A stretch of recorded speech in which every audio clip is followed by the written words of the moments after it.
Cedera kambuhan, AC Milan berniat jual Pirkalulu. Pirkalulu dipastikan akan absen dalam jangka waktu yang cukup lama setelah mengalami cedera saat AC Milan menang atas Hellas Verona, dan manajemen klub kini tengah mempertimbangkan masa depannya.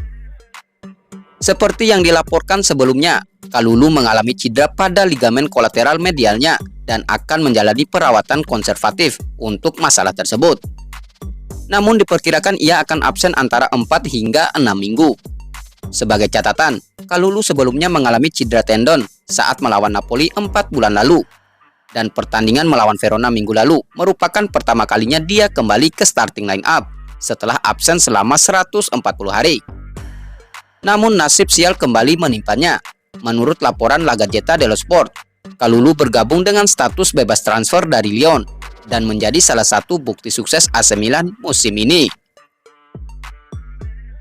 Bersama Fikayo Tomori, dia membentuk duet bek tengah yang memberikan 9 clean sheet dalam 11 pertandingan terakhir di Liga. Meskipun demikian, performa Kalulu musim ini tidak sejalan dengan musim sebelumnya, dan cedera menjadi masalah mengganggu perjalanannya.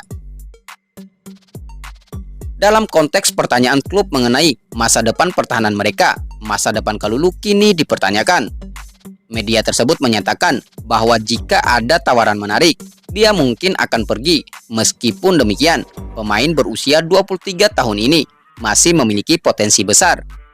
Dan mengingat dia didatangkan secara gratis, penjualan apapun akan menjadi keuntungan murni bagi AC Milan.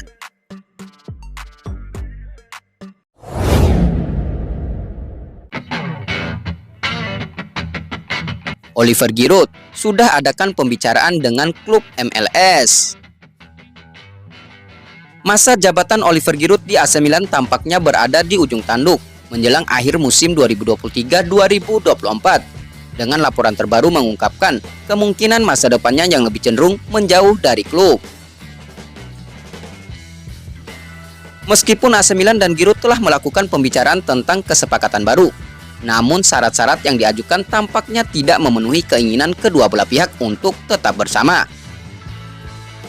Sebuah laporan baru-baru ini menyebutkan bahwa Rossoneri lebih memilih kesepakatan yang akan membuat Giroud tetap di klub dengan waktu bermain yang berkurang, yang sejalan dengan pencarian mereka untuk pemain nomor 9 baru. Namun Giroud lebih memilih untuk mempertahankan perannya saat ini sebagai pemain utama, merasa masih mampu memberikan kontribusi yang signifikan dalam skuad. Di sisi lain, ada laporan mengenai keinginan Giroud untuk menjajaki peluang di luar Milan setelah kontraknya berakhir, dengan Amerika menjadi tujuan favoritnya. Hari ini The Athletic melaporkan bahwa Giroud sedang dalam pembicaraan lanjutan dengan LAFC mengenai kemungkinan kesepakatan setelah kontraknya dengan Diavolo berakhir. Namun, belum ada kesepakatan yang dicapai dalam waktu dekat, dan Giroud tampaknya ingin tetap membuka opsi hingga akhir musim.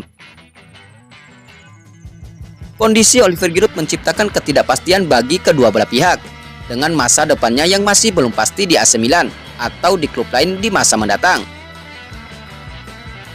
Sementara klub dan pemain terus melakukan pembicaraan, penggemar dan pengamat sepak bola menantikan keputusan akhir dari Giroud dan bagaimana hal tersebut akan memengaruhi komposisi skuad AC Milan di musim yang akan datang.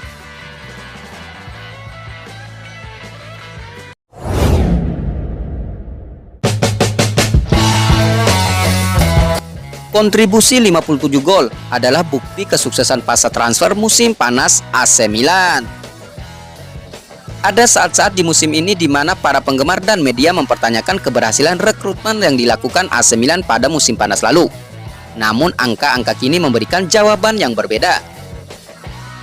Geoffrey Moncada dan timnya menyelesaikan 10 penandatanganan selama jendela transfer musim panas, termasuk pemain-pemain seperti Christian Pulisic dan Ruben Loftus-Cheek dari Chelsea, serta Tijani Reinders, Yunus Musa, Noah Okafor, dan Luka Jovic. AC Milan tertinggal jauh dari Inter Milan dalam persaingan merebut Scudetto, dan beberapa orang menganggap operasi rekrutmen musim panas tersebut sebagai sebuah kegagalan. Namun fakta menunjukkan sebaliknya, dengan kontribusi yang konsisten dari para pemain baru. Sebagai contoh, Arrigo Sacchi, mantan pelatih legendaris Milan, telah beberapa kali mengkritik kebijakan rekrutmen klub, menyebut manajemen merekrut terlalu banyak pemain asing tanpa cukup pengetahuan tentang Liga Italia. Seperti yang ditulis oleh Antonio Vitiello dalam editorialnya untuk Milan News, para rekrutan musim panas Milan sebenarnya telah menghasilkan 57 kontribusi gol pada musim 2023-2024 sejauh ini, terdiri dari 40 gol dan 17 assist. Berikut adalah rincian kontribusi gol dan assist dari para pemain rekrutan musim panas. Christian Pulisic mencetak 12 gol dan 8 assist. Ruben Loftus-Cheek mencetak 9 gol dan 1 assist. Luka Jovic mencetak 8 gol dan 1 assist. Noah Okafor mencetak 5 gol dan 2 assist. Tijani Reinders mencetak 3 gol dan 3 assist. Samuel Chukwueze mencetak 3 gol dan 1 assist. Sementara Yunus Musa mencetak 1 assist. Kemenangan pada hari Minggu atas Verona menjadi simbol penting dalam memperkuat keyakinan pada rekrutan musim panas. Christian Pulisic membuka keunggulan setelah umpan brilian dari Okafor, dan gol penutup oleh Samuel Chukwueze menegaskan kemenangan itu.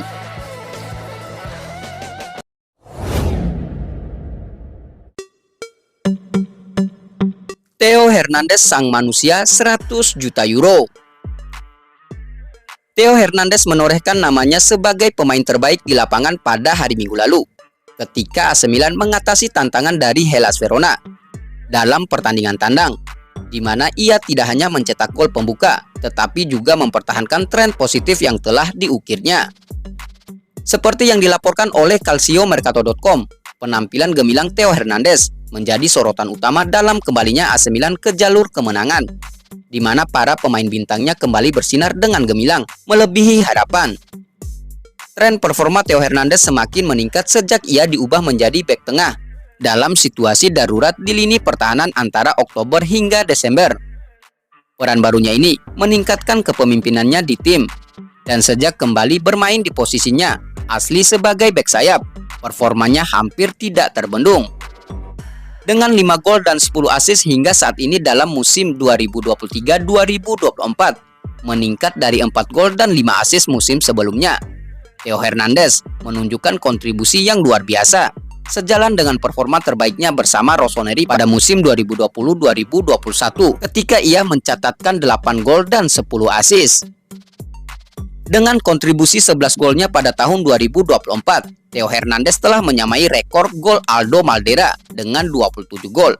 Hanya terpaut 2 gol dari rekor Paolo Maldini yang memiliki 29 gol, yang merupakan pencapaian tertinggi bagi bek dalam sejarah AC Milan.